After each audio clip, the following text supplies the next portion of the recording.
J'ai consacré quelques heures de la semaine qui vient de s'écouler à entrer dans la pensée de Klaus Schwab. Donc, j'en avais déjà un petit peu parlé la semaine dernière. J'avais dit que ce monsieur, dont je ne connaissais absolument pas le nom il y a encore quelques mois, est le fondateur en fait du Forum économique mondial. Il est né en 1938 en Allemagne, à Ravensburg, et donc c'est quelqu'un qui va bientôt avoir 83 ans. Et il a fondé donc d'abord le European Management Forum en 1971, avant de rebaptiser ce European Management Forum en World Economic Forum en 1987. Mais depuis 1971, cette même entité dont il est le président fondateur, et il est toujours resté président, donc en fait, il n'y a jamais eu d'élection démocratique au sein du World Economic Forum, s'est toujours réuni donc en Suisse à Davos. Et c'est vraiment intéressant. Enfin, ma découverte d'abord, c'est que au début de cette pseudo-pandémie, j'étais convaincu et persuadé qu'une des personnes clés qu'il fallait surveiller, c'était des gens comme Bill Gates, c'était des gens comme Tadros, pas Tadros, comment s'appelle-t-il maintenant, le directeur de l'OMS? Tedros Adhanom. Tedros Adhanom, ou des gens comme Anthony Fauci, etc. Et puis, je me rends compte que finalement, il y a des gens qui sont encore plus dans l'ombre. Hein. C'est Philippe qui parlait tout à l'heure de ce gouvernement invisible en faisant allusion à Edouard Bernays.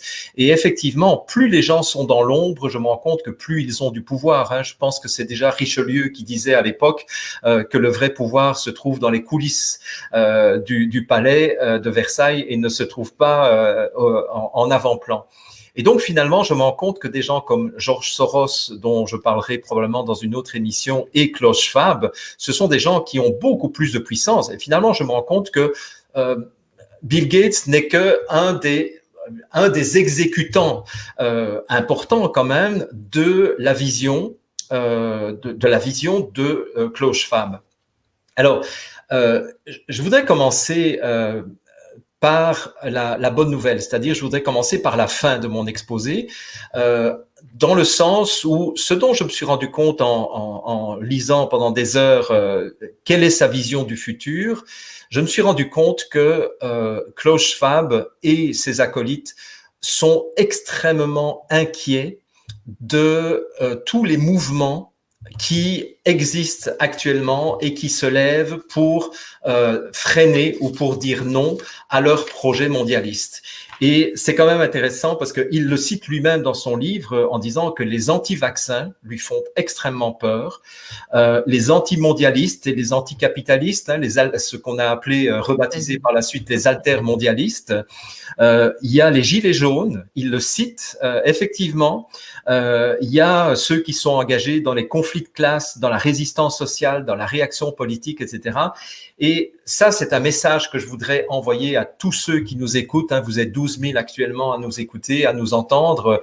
C'est que nous ne devons absolument rien lâcher parce que ces gens, aussi riches soient-ils, aussi puissants soient-ils, sont des géants aux pieds d'argile. Ce sont vraiment des colosses aux pieds d'argile et il ne faudrait pas grand-chose pour que tout leur plan, effectivement, s'effondre.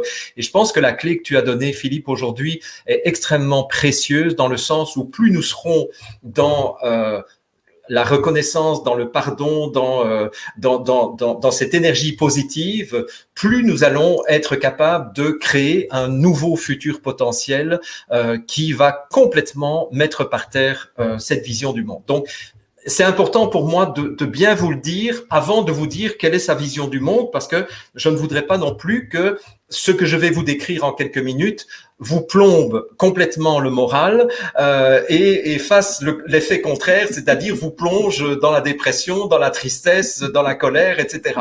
Donc, prenez ça vraiment avec du recul, sachant que ces gens-là sont en train de perdre. C'est ça que je veux vous dire. Mais pourquoi est-ce que j'ai quand même envie, parce que j'ai hésité à un moment donné en disant est-ce que je fais quand même ma rubrique ou pas, mais je veux quand même vous faire cette rubrique pour vous dire la raison pour laquelle vous devriez continuer à rejoindre des mouvements de résistance, des mouvements de manifestation, des mouvements de gilets jaunes, etc., quel que soit le nom de ce mouvement, parce que il y a encore une possibilité pour eux de gagner si on estime que oh non, ben finalement c'est pas si dangereux que ça. Si, c'est extrêmement dangereux la vision qu'ils ont du monde. Alors, évidemment, je ne vais pas rentrer dans les détails parce que j'ai lu des dizaines et des dizaines de pages, mais ce qui est quand même intéressant, c'est quel est l'objectif finalement? Quel est l'objectif du World Economic Forum depuis 1971, à l'époque où il ne s'appelait pas encore le World Economic Forum?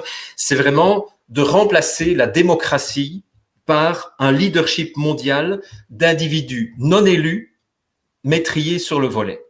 Donc, en fait, c'est ça. L'objectif, c'est très clair, c'est qu'on remplace tous les systèmes démocratiques, quels qu'ils soient, aussi bons ou mauvais soient-ils, par un leadership d'individus non élus. C'est ce qu'on voit déjà avec les commissions européennes. La Commission européenne, finalement, est dirigée par des gens que personne en Europe n'élit.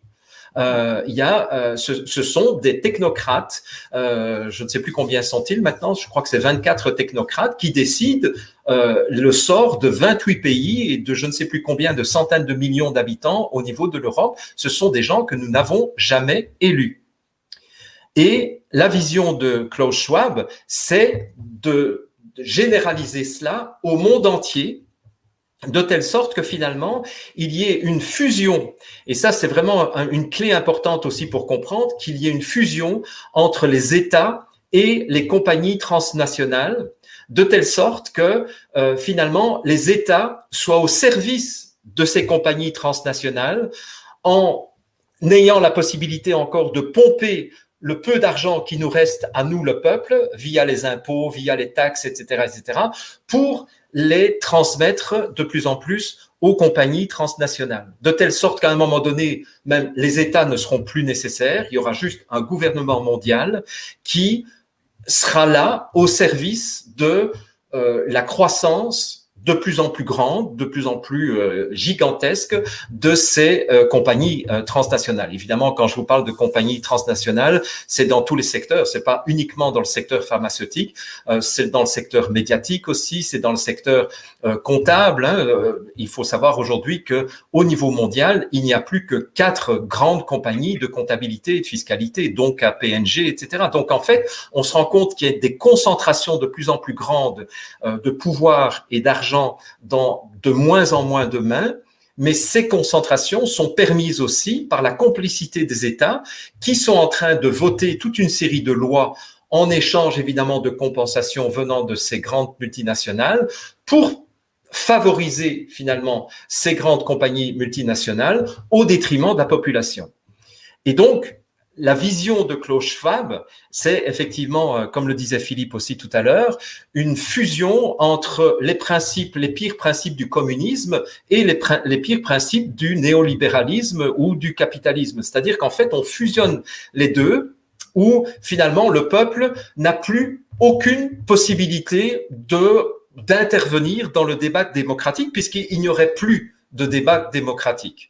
Et dans la vision de Klaus Schwab aussi, et ça c'est assez choquant, je dirais, c'est que pour lui, il va falloir que chaque individu choisisse entre on va dans le sens du progrès qu'on lui propose. Alors, le sens du progrès, c'est effectivement une société où on est de plus en plus séparés les uns des autres, avec le télétravail, etc. Mais aussi des individus qui acceptent l'option du transhumanisme.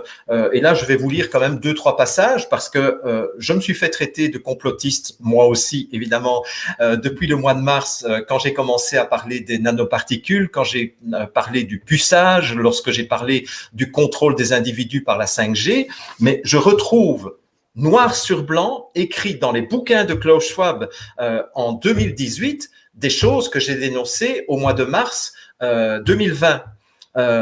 Or, là, je me suis fait traiter de complotiste. Par contre, ce que nous avons dans les écrits de Klaus Schwab, c'est la preuve que effectivement, il est en train de mettre en place, en œuvre, un complot mondial contre les peuples.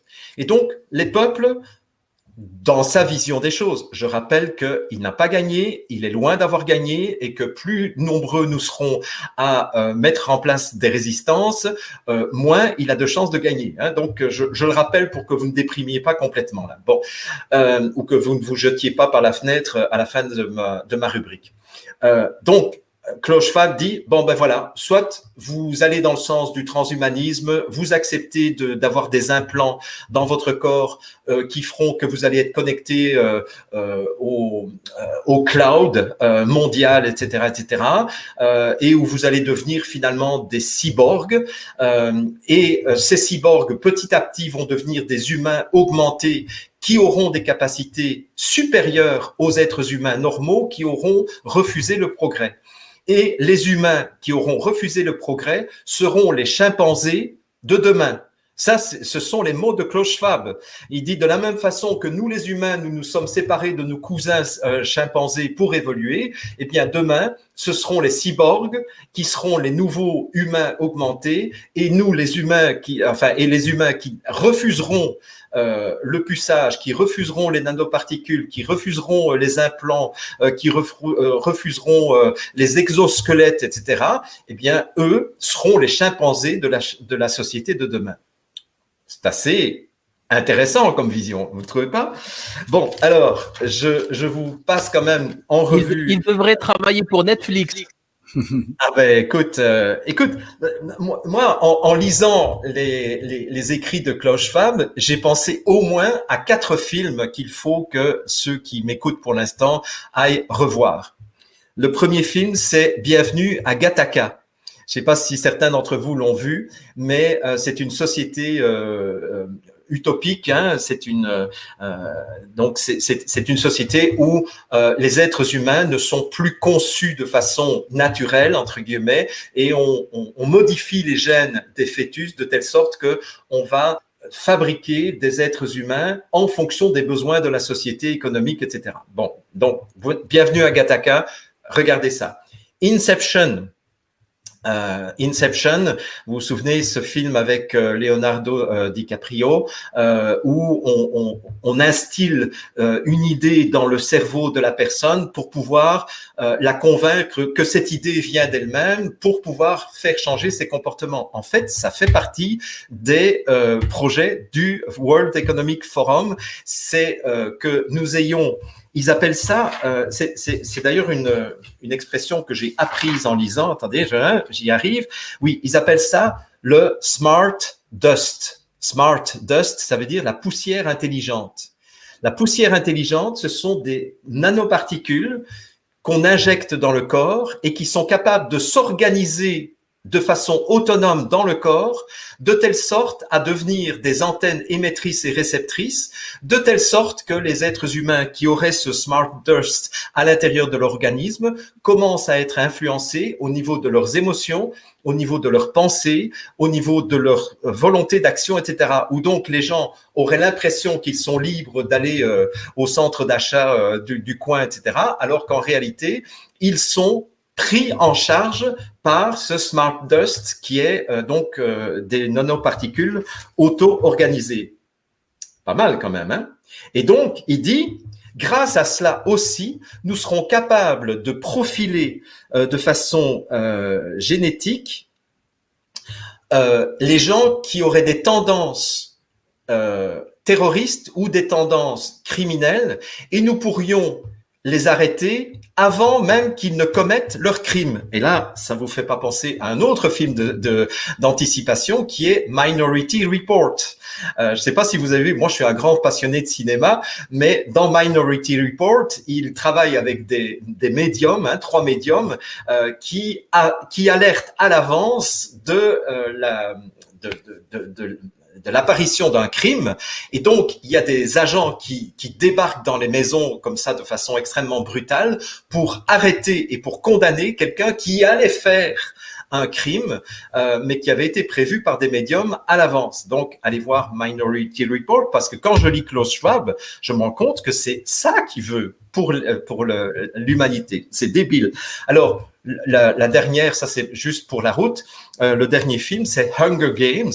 Ça, c'est une trilogie. Enfin, il y a 4 films, mais il y a 3 histoires. Hunger Games, qui est aussi cette société dystopique où vous avez 12 secteurs de gens qui sont des esclaves qui produisent chacun des biens pour des mégalopoles. Or, ça fait aussi partie des projets du World Economic Forum, c'est de rassembler de plus en plus les gens dans des mégalopoles, dans des villes immenses qui seraient à peu près toutes les mêmes, pour qu'il y ait de moins en moins de personnes qui vivent à la campagne, pour qu'il y ait de moins en moins de personnes qui aient une capacité d'autonomie énergétique, d'autonomie alimentaire, etc. D'ailleurs, je rappelle que je pense que c'est en Nouvelle-Zélande que maintenant il est interdit de cultiver son propre jardin. Ça devient un délit de cultiver son jardin, de semer ses semences, de récolter ses récoltes, etc. Je rappelle que dans certains États américains, c'est devenu interdit également parce que Monsanto a réussi à faire passer des lois qui maintenant rendraient les gens donc ils ont réussi à faire passer des lois qui rendent les gens dépendants de l'achat de semences stériles, où donc les semences ne sont valables que pour une saison et les gens sont obligés de semer leurs carottes, mais ils peuvent pas récupérer, par exemple, les salades, on peut les faire monter en graines et puis récupérer les graines et puis l'année suivante, ou les tomates, même chose, on peut récupérer les graines de tomates et ressemer les tomates l'année suivante. Moi, j'ai plein d'amis qui font ça. Eh bien, c'est interdit dans certains États américains, mais ça fait partie du plan aussi du World Economic Forum. Alors, quoi vous dire encore? Ah ben oui, grâce... ah oui, ça c'est vraiment intéressant. C'est que la plupart des mouvements pour l'écologie et pour pour sauver le climat, etc., sont des mouvements qui sont contrôlés par le World Economic Forum. Bien entendu, notre amie Greta Thunberg fait partie de ces gens qui ont été récupérés par le réseau du World Economic Forum. Elle a quand même traversé l'Atlantique sur le voilier de George Soros. Hein, il faut quand même pas l'oublier cela. Mais il y a d'autres Voice for the Planet, les Global Shapers dont Chloé nous avait parlé il y a des mois de cela. Donc ces jeunes soi-disant militants qui sont des influenceurs vis-à-vis de la tranche d'âge 15-25 ans, eh bien ces Global Shapers sont tous financés en fait et contrôlés par Schwab. Donc d'ailleurs l'association des Global Shapers a été créée par Schwab en 2011. Donc, il y a une espèce de faux militantisme des jeunes où on croit avoir des jeunes qui sont là pour faire des révolutions, etc., alors que eux-mêmes sont manipulés par des associations et par des réseaux qui ont été créés par Schwab lui-même. Et ah oui, alors là, évidemment, les animaux génétiquement modifiés qui vont devenir des fournisseurs d'organes transplantables aux êtres humains. Donc ça, on fait ça avec les porcs. Et les vaches, on espère qu'elles vont produire du lait qui produira différents médicaments directement dans leur lait. Donc ça, c'est vraiment génial. C'est qu'on n'a même plus besoin d'usines de fabrication des médicaments. Bien entendu, il est aussi impliqué dans le programme d'ingénierie climatique, donc les chemtrails. Vous savez, ça fait 30 ans qu'on parle des chemtrails, on se fait encore traiter de complotistes et de conspirationnistes quand on parle des chemtrails, alors que lui, il l'écrit noir sur blanc dans son bouquin. Donc, les petits merdeux qui nous emmerdent là en nous disant qu'on est des complotistes, bordel de merde, allez lire le bouquin de Klaus Schwab et vous verrez bien que les programmes de géo-ingénierie, c'est pas nous qui les avons inventés, quoi. On ne rêve pas. Il propose aussi, d'ailleurs dans son combat comment est-ce qu'il appelle ça d'ailleurs, le New Deal for the Nature. Dans ce New Deal, lui, il rêve de l'énergie nucléaire, parce que l'énergie nucléaire, bien entendu, ça n'a pas d'émissions de gaz à effet de serre. Donc, on va revenir au nucléaire, on va revenir aux OGM. Enfin, bref, tout ça, c'est parfait. Et alors, pour terminer, donc, bien entendu, le rôle de l'État, c'est de faire en sorte que tout se passe au mieux pour les grosses entreprises et finalement le peuple n'aura strictement plus rien à dire, si ce n'est on accepte ce qu'ils nous proposent ou on refuse et on devient de plus en plus des marginaux, avec de moins en moins, évidemment, de possibilités de liberté d'action, de liberté d'achat, de liberté de travail, etc. Il avoue lui-même dans ses travaux, dans son bouquin, que en fait, ils ont essayé d'imposer le gouvernement mondial à travers la peur des changements climatiques, mais que ça n'a pas marché parce que le public n'a pas eu assez peur, même de ce qu'on disait qu'il allait y avoir une élévation du niveau des océans de je ne sais plus combien, 6-7 mètres, je crois, et donc ça n'a pas pris. Donc du coup, ils se sont rabattus sur le Covid. Mais il explique aussi très clairement que de toute façon, eux, ça fait très longtemps que ils sont en train de mettre en place les conditions pour que le public accepte leur plan. Il parle lui-même du 11 septembre, qui a été une bonne façon de faire accepter des mesures liberticides. Ah oui, tiens, Extinction Rebellion, que je croyais être un mouvement indépendant, ben, eux aussi, ils ont été créés par Klaus Schwab. C'est débile parce que quand je regarde partout, je me dis, mais qui finalement est indépendant véritablement, à part nous, là. Enfin, oui. Bon, alors, et bien entendu, dans sa vision du monde, l'éducation en ligne, l'école en ligne, ça devient la nouvelle norme. Les sports en ligne aussi, les sports virtuels, etc. Le secteur bancaire en ligne, etc. Il donne des chiffres intéressants quand même. C'est que, savez-vous que Amazon et Walmart ont embauché, juste pendant le premier confinement, 250 000 nouveaux travailleurs. Ça veut dire qu'en fait, il y a véritablement une volonté de mettre par terre tous les petits commerçants, donc les classes moyennes, parce qu'en fait, ce sont les classes moyennes qui inquiètent qui inquiètent le plus ces gens qui veulent une société idéale où nous serions leurs esclaves. Et bien entendu, l'usage de la force ne leur pose plus aucun problème moral. Je ne pense pas que ça leur ait posé un problème moral un jour. Mais je reviens et je termine par là. Je reviens par le fait que les mouvements des Gilets jaunes, les anti-vaccins, les altermondialistes, etc., les inquiètent beaucoup, beaucoup, beaucoup, beaucoup plus qu'on ne le croit. Parce que justement, comme le disait Philippe, et ce sera le mot de la fin pour moi, nous sommes plus de 99%, eux sont moins de 1%, et il suffit d'arrêter, je dirais, de se soumettre à l'autorité et de se rendre compte que nous avons une bonne raison de nous battre pour reconquérir notre autonomie et reconquérir notre liberté. Voilà donc le Great Reset de Klaus Schwab. Mais ce qui est intéressant, c'est que si on fait un comparatif avec Hitler, c'est que Hitler avait écrit dans les années 30 Mein Kampf, donc il avait